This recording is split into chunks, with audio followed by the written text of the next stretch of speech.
Hey, what's going on? It's John, and it's time for the JMART CAST for Monday, August 22nd.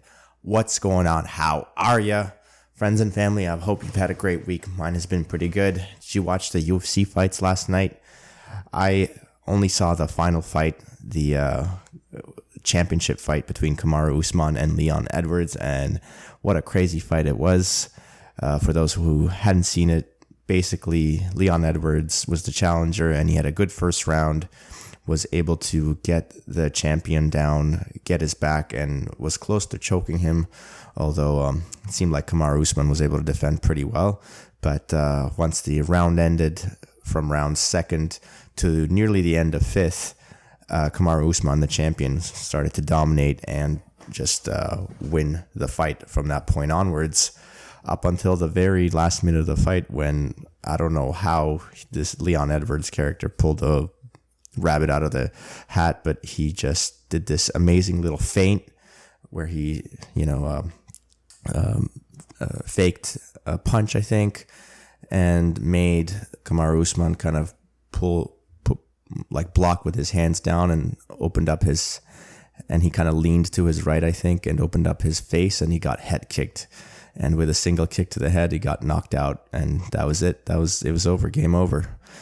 Leon Edwards won with a single head kick knockout. Amazing. It was crazy to watch. I didn't watch it live. I watched the replay, and it was just like, I was like, how is this even possible? I went nuts. My wife heard me screaming, and she is just like, you're a crazy person. Anyway, so that was pretty exciting. I also went to the islands with my daughter and met up some friends, Toronto Islands, that is, and that was nice as well this weekend. Anyways, it's Sunday evening as I'm recording this. I want to go to bed soon. Don't have a lot of time, so I'm going to keep the podcast short today. I'm going to share an interesting new paper that came out. I haven't read it yet fully, but I've read some, summaries of it. The paper is titled Metabolic Health Immersion for Medical Education, a pilot program with continuous glucose monitors in medical and dental students. This was just recently published. Let's see, August 15th of 2022. And so, they basically gave these Harvard med and dental students some continuous glucose monitors. I think the experiment lasted for about 8 weeks, and it's just to help them kind of get a better understanding of how to use these machines and kind of what information they give out. And so these students ended up reporting that they had improved appreciation for metabolic health, and they reported that having worn these machines, that will help them better serve their patients. And now that they have some experience at understanding how the blood sugar responds to certain foods, they reported having been disappointed in some of the standard dietary advice that's currently available. So there's this basically Twitter thread summarizing the study a little bit more, so I'll just read from it. It's from one of the authors of the paper. His name's Nick Norwitz. The account on Twitter is at Nick Norwitz, NickNorwitz. Okay, so the story behind this study started back in the fall when a grassroots group of my peers expressed interest in designing a metabolic health immersion program to help us learn about the lifestyle impacts of metabolism and health. Students wore continuous glucose monitors for 10 to 40 days, and a subgroup also engaged in journal clubs, patient panels, dietary tracking, and took intake and completion questionnaires with qualitative and quantitative components. This Nick Norwich gentleman says, I strongly encourage you to download the paper and read some of the students' quotes for yourself. Here, I'll read some of the quotes. Some people say, I'm more cognizant of reducing snacking and drinking sugary drinks like pop during night, as it causes huge spikes and variability throughout my day. I stopped eating rice and cut out most processed foods. I feel more in control of my diet. One of the most important lasting impacts of the study on my diet, however, is my ability to resist binge eating when I feel hypoglycemic. Prior to the study, I often felt spells of strongly craving carbs, which I interpreted as being hypoglycemic. However, I learned from the continuous glucose monitor that these feelings were not actually correlated with low blood sugar.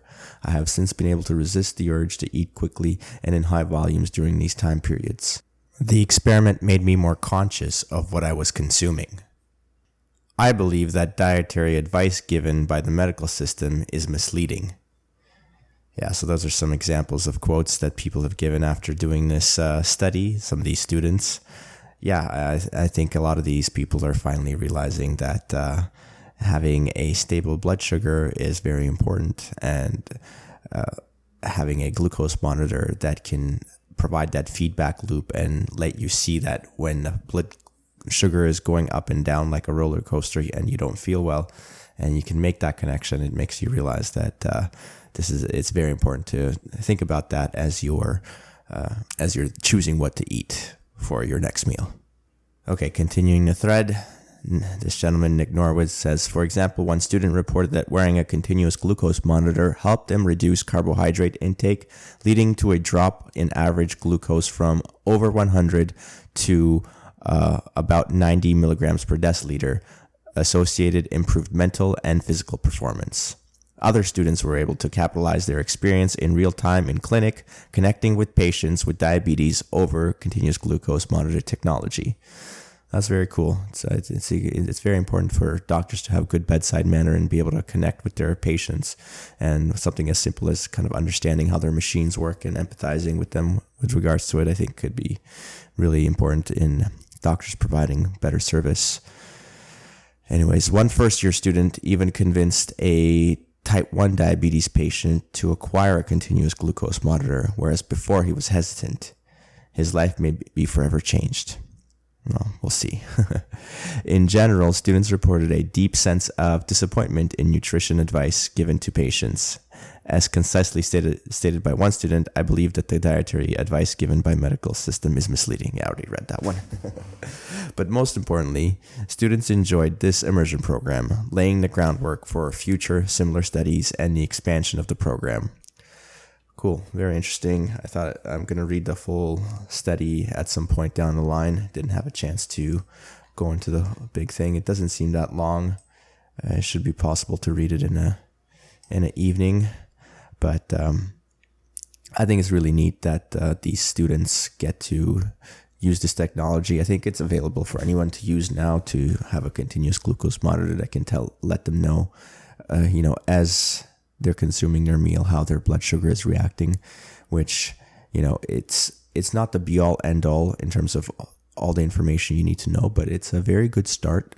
And if you are having like high carb load meals where, it's really driving your blood sugar up and quickly and then leading to a crash following that, the glucose monitor is going to let you know that. And then the negative feeling that you have associated with that, with having done that, is going to come in, become much more clear, and you're going to make that association, and it's going to be a lot harder to make yourself do that, to go through that blood sugar roller coaster when you know for a fact in your mind that you're going to feel bad and because of doing that. So I think it's very cool. I think it's very great for these med students to be learning this, and they will go on to provide better service for their patients, having been a part of this study.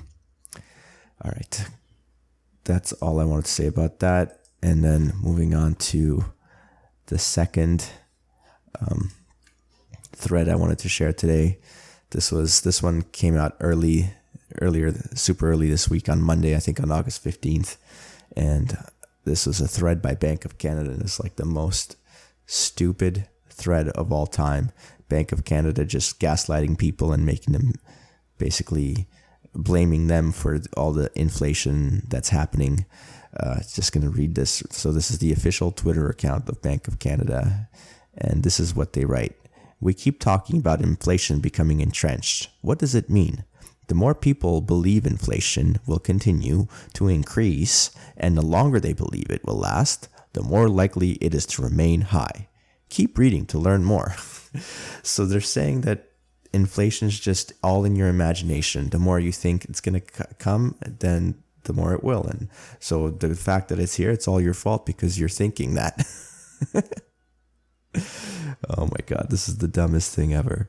So this is actually there's a great breakdown of this Bank of Canada threads that I'm going to go through by this other account, Jesse Berger, Twitter account at JayBearJ, JayBerjay, at JayBearJ. He says, according to Canada's Ministry of Monopoly Money, aka Bank of Canada, inflation is not a phenomenon occurring as a result of political, fiscal, and monetary policies, but instead a belief system, like a religion. Let's dive into this remarkably stupid thread. All right, so I read that first part of Bank of Canada's thread. Then the second part says, prices tend to go up when demand for goods and services is more than the economy can supply. Yes, that makes sense. That's what's happening right now, right? Like, we got supply chain issues. There's not as many goods. Everyone wants them. So prices are going up. Prices tend to go down when the economy produces more goods and services than people want or need. Yes, so far that makes sense. And that's what Jay Bear says as well. Jesse Berger, he says, it begins with a basic statement about the effects of supply and demand on pricing, which everyone should have learned during their first week of economics class in high school. No lie detected. Moving on. I agree with him. Their first follow-up, I guess, tweet following that first ridiculous one seems normal, but then they get right into it and go insane. They say, if people believe inflation will remain low, short-term jumps in prices are not a huge deal. Okay. So Jesse says, then they suggest that so long as you believe prices will come down, casting aside any concern for the real-world factors affecting supply and demand, then it's no biggie. In other words, suck it up, say your prayers, and ignore the first tweet. The one about supply and demand being the real reason why prices go up and down. Okay, next Bank of Canada tweet. They say, businesses won't immediately raise prices, workers won't demand higher wages to compensate, and consumers spend and borrow as usual. So confidence that inflation will stay low helps keep prices stable. Again, kind of ridiculous that they're actually saying this. Like, as long as you don't think it's going to be inflation for a long time, it's fine. It'll be fine. No one's going to raise prices. Businesses aren't going to raise prices. That makes no sense whatsoever. Here's what Jesse says. Even though profit and loss matters to businesses, workers, and consumers, they suggest that if we all stick together, ignore the negative impact to our bottom line, prices will magically stay low. So ignore rational self-interest. Sound advice, Bank of Canada. Thank you very much. Okay, Bank of Canada goes on to say, it gets complicated when inflation is high and unpredictable. Well, it's definitely high, but it's not unpredictable. Many people were predicting it was going to be high because a shit ton of money was printed that out of thin air, even though we had the same amount of goods and services available. But moving on, it gets complicated when inflation is high and unpredictable. The more people believe inflation will continue to increase, and the longer they believe it will last, the more likely it is to remain high or entrenched. Yeah, it's all like nothing is based on reality. It's all based on what you believe. So this is just Jesse's response. He says, but now prices have risen. How? They don't say. We can infer that the hopes and prayers approach of keeping inflation low didn't work, and now that it's high, it'll stay high because that's just the new belief. Just so ridiculous, man. Like, it's like, well, you should have really hoped and tried to think that the inflation was going to stay low for a long time so that none of this happened. Now that it's up and we think it's going to stay up, it's over just because we think it. It has nothing to do with the policies that led us here. Those don't matter. It's just what we think. Okay. Then they say, when expectations of high inflation become entrenched, inflation becomes self-fulfilling. That's because people and businesses expect that it will stay high or keep rising and change their behavior accordingly. Man, like this is like, how dumb do this Bank of Canada think that people actually are? That like they can spew this garbage and expect that people will listen to them and they can still have some credibility. It's just so dumb. Here's Jesse's response. Now your belief that inflation is high caused inflation to remain high, and inflation keeps on inflating. This is all your fault, citizen. If only you had believed it would stay low, we wouldn't be in this mess. Like, yeah, I just can't believe this is real shit. Like, Bank of Canada, you're so dumb. And then this is the last tweet they have. Right now, inflation in Canada is too high. We're acting forcefully by raising interest rates to stop inflation from becoming entrenched and to bring it back to our 2% target. Yeah, okay. Because how about 0% inflation? Why does there have to be some level of inflation at every point? Why does there got to be at least 2% inflation? Is it possibly because there's more debt than there's actual dollars in existence that can cover all the debt? Probably that's why.